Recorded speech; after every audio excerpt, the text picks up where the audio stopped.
मोदी सरकार के सत्ता में आने के बाद 11 साल से ईडी का नाम चर्चा में है। पिछले 10 सालों में ईडी ने बहुत सारे मामले दर्ज किए, बहुत सारे मामलों में कार्यवाहियां की, लेकिन जो आंकड़े सामने आए हैं सरकारी जवाब में, वे चौंकाने वाले हैं।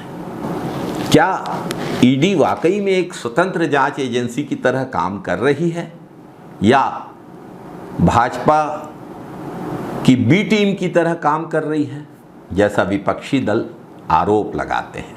आज इसी पर बात करेंगे और आधार होगा राज्यसभा में वित्त राज्य मंत्री द्वारा दिया गया जवाब, रखे गए आंकड़े।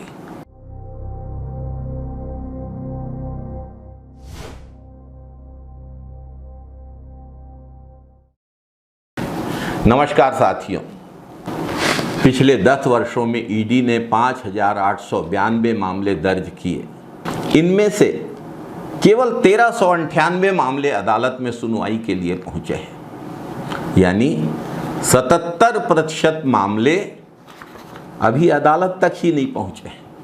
10 सालों की बात कर रहे हैं हम, और जो मामले अदालत तक पहुंचे हैं उसमें 8 मामलों में दोष की सिद्धि हुई है, यानी कुल मामलों का सिर्फ 0.13%। ये आंकड़ा साफ दिखाता है कि ईडी जांच नहीं कर रही है, उत्पीड़न कर रही है। जांच की एजेंसी से उत्पीड़न के हथियार में तब्दील हो गई है। ईडी को मोदी सरकार अपने निजी माफिया की तरह इस्तेमाल कर रही है, विपक्ष को निशाना बनाने के लिए, विपक्ष की चुनावी संभावनाओं को प्रभावित करने के लिए। बीबीसी की एक रिपोर्ट आई है, 2014 से 2022 के बीच ईडी द्वारा जांच किए गए 121 बड़े राजनेताओं के मामलों में 95% विपक्षी दलों के नेता थे। 2014 से लेकर 2022 तक एनडीए की सरकार है। कुल 124 नेताओं पर सीबीआई की कार्यवाही हुई। इनमें से 118 नेता विपक्षी दलों के थे, यानी 95% विपक्ष के नेता। यह आंकड़ा यूपीए सरकार के समय 2004 से 2014 10 वर्षों के आंकड़ों की तुलना में 4 गुना अधिक है। उस समय विपक्षी नेताओं के खिलाफ केवल 54% मामले थे। भाजपा की सरकार ईडी का इस्तेमाल अपने राजनीतिक विरोधियों को चुप कराने के लिए, उनकी छवि खराब करने के लिए या उन्हें जेल में बंद रखने के लिए कर रही है। सुप्रीम कोर्ट ने ईडी को भाजपा का प्रकोष्ठ बनने से बचने की सलाह दी है। जस्टिस BR गवई ने कहा है कि हमें बोलने के लिए मजबूर न करें, वरना ईडी पर सख्त टिप्पणी करनी पड़ेगी। स्पष्ट रूप से ईडी की कार्यशैली सवालों के घेरे में है, जनमानस में भी, देश की सबसे बड़ी अदालत में भी, और आंकड़े तो ईडी की कार्यवाही को पूरी तरह से पक्षपातपूर्ण साबित करते हैं। ईडी ने नेशनल हेराल्ड मामले में सोनिया गांधी जी और राहुल गांधी जी के खिलाफ चार्जशीट दाखिल की। 2012 से यह मामला शुरू हुआ, 13 साल तक जांच चली, लेकिन कोई परिणाम नहीं निकला, शून्य। पश्चिम बंगाल में कथित कोयला घोटाले के मामले में तृणमूल कांग्रेस के नेता अभिषेक बनर्जी और उनकी पत्नी को सम्मन भेजा गया, विधानसभा चुनाव के ठीक पहले। दूसरी ओर नारायण राणे जैसे नेता जो कांग्रेस छोड़कर भाजपा में शामिल हो गए, उनके खिलाफ ईडी की जांच, गंभीर आरोपों पर जांच अचानक ठंडे बस्ते में डाल दी गई। यह तो एक सुनियोजित रणनीति है विपक्ष को परेशान करने की, विपक्ष को तंग करने की। सरकारी एजेंसियां इसके लिए तो नहीं बनाई गई हैं। ईडी द्वारा दर्ज किए गए मामलों की संख्या, जो लोग उसमें गिरफ्तार किए गए हैं, उनका विपक्ष में होना ज़्यादातर का, और अखबारों में तो बड़ी बड़ी खबरें छपती हैं, ये गिरफ्तार, ये गिरफ्तार, ये घोटाला, वो घोटाला, लेकिन ईडी के पास सबूत नहीं है।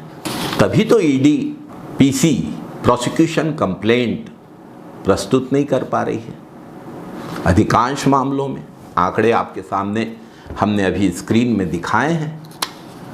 ईडी प्रोसिक्यूशन कंप्लेंट नहीं प्रस्तुत कर पा रही है, और जिन मामलों में प्रोसिक्यूशन कंप्लेंट प्रस्तुत की गई है 5,892 मामलों में से सिर्फ 1,398 मामलों में, जो 25% से भी कम है, 1/4 से भी कम है, उसमें प्रोसिक्यूशन कंप्लेंट फाइल की गई। लेकिन इन 1,398 में से 300 मामलों में एडिशनल प्रोसिक्यूशन कंप्लेंट फाइल करनी पड़ी।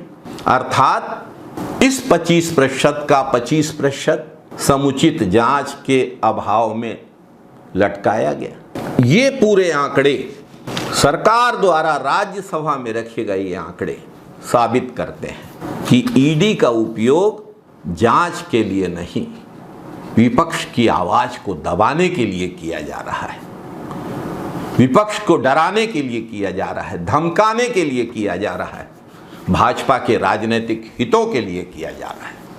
कब तक चलेगा ये अन्याय? कांग्रेस की यूपीए सरकार के समय तो ऐसा नहीं होता था। दरअसल ईडी भाजपा की सरकार का वो हथियार बन गया है जिसका उपयोग जांच के लिए नहीं, विपक्ष को दबाने के लिए किया जाता है। इसीलिए तो ईडी को बी टीम कहा जाता है भाजपा की। आंकड़े इस बात की पुष्टि कर रहे हैं कि ईडी सरकारी जांच एजेंसी की जगह राजनैतिक हित साधन का, राजनैतिक स्वार्थ साधन का एक जरिया बन चुकी है। ईडी के माध्यम से जबरिया वसूली की भी जानकारियां मिल रही हैं। कई व्यावसायिक संस्थानों को भाजपा के आकाओं द्वारा खरीदने के लिए भी ईडी के दुरुपयोग की जानकारियां सामने आई। और ईडी का मामला बनने के बाद अगर वो नेता झुक जाए, दब जाए, डर जाए, तो भाजपा की वॉशिंग मशीन लग जाती है अपने काम में। उसके शरणागत हो जाने के बाद यह आंकड़े स्वयं दिखाते हैं कि ईडी की विश्वसनीयता खतरे में है, और ईडी भारत के लोकतंत्र के लिए एक गंभीर समस्या बन चुकी है। ईडी अब जांच एजेंसी नहीं रही, भाजपा की बी टीम बन चुकी है। जय हिंद साथियों, वंदे मातरम साथियों।